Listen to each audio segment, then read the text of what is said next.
ਉਸਤਾਦ ਜੀ ਇੰਨੀਆਂ ਵਾਸੀਆਂ ਲੈਂਦਾ ਸੀ, ਵਾਸੀਆਂ ਲੈ ਕੇ ਇੱਕ ਬਾਂਹ ਵੱਡੀ ਕਰ ਲਈ, ਇੱਕ ਛੋਟੀ ਕਰ ਲਈ। ਮੈਂ ਕਿਹਾ ਉਸਤਾਦ ਜੀ ਮੈਨੂੰ ਇਦਾਂ ਲੱਗਦਾ ਬਾਰਿਸ਼ ਚ ਭਰ ਗਿਆ ਮੂੰਹ, ਇਦਾਂ ਰਿਹਾ ਨਾ ਸਾਰੀ ਦਿਹਾੜੀ। ਅੱਛਾ ਪਾਣੀ ਪੈ ਪੈ ਕੇ ਭਰ ਗਿਆ। ਉਸਤਾਦ ਜੀ ਏਦਾਂ ਦੇ ਬੰਦੇ ਨਹਿਰ 'ਚ ਯਕਦਮ ਛਾਲ ਮਾਰਨ, ਸਿਰਫ ਇੱਕੋ ਬੁਲਬੁਲਾ ਮਾਰ ਕੇ ਮਰ ਜਾਂਦੇ ਬੜੋਂ।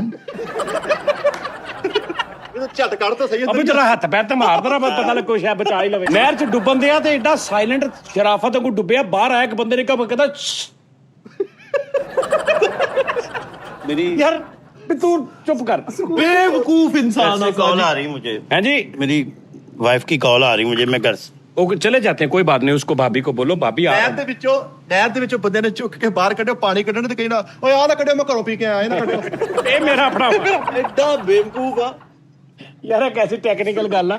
ਉਹ ਪਾਣੀ ਕੱਢਣ ਦੇ ਤੇ ਜਿੰਨਾ ਕਿ ਨਿਕਲਿਆ ਥੋੜਾ ਰਹਿ ਗਿਆ, ਕਹਿੰਦਾ ਰਹਿਣ ਦੋ, ਮੇਰਾ ਆਪਣਾ ਵਾ, ਮੈਂ ਘਰੋਂ ਪੀ ਕੇ ਆਇਆ। ਮੇਰਾ ਨਾ ਕੱਢਿਓ। ਆਹੋ ਨਹਿਰ ਤੇ ਆਪਣੇ ਬੱਚੇ ਲੈ ਗਿਆ, ਨਹਿਰ ਦੇ ਬਾਹਰ ਬੱਚੇ ਖਿਲਾਰ ਕੇ ਤੇ ਮੂੰਹ ਨਾਲ ਪਾਣੀ ਪਾਉਣ ਡਿਆ।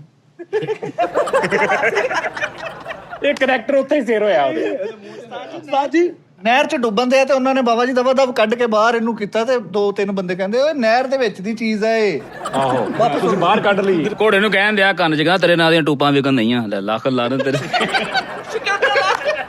ਇਹਨਾਂ ਨੂੰ ਕਾਪੀਰਾਈਟ ਭੇਜ, ਕੇਸ ਕਰ ਉਹਨਾਂ ਦੇ, ਤੇਰੇ ਨਾਂ ਦੀਆਂ ਟੂਪਾਂ ਵੇਚ ਰਹੇ ਘੋੜੇ ਵਾਲੇ। ਐਦਾਂ ਕਰਕੇ ਖਲੋਤਾ ਇੰਜ ਕਰਕੇ ਤੇ ਭਰਜਾਈ ਕਹਿੰਦੀ ਚਲੋ ਕਰ ਲੋ ਦੁਆ, ਫੇਰ ਆ ਜਾਣਾ ਤੁਹਾਨੂੰ।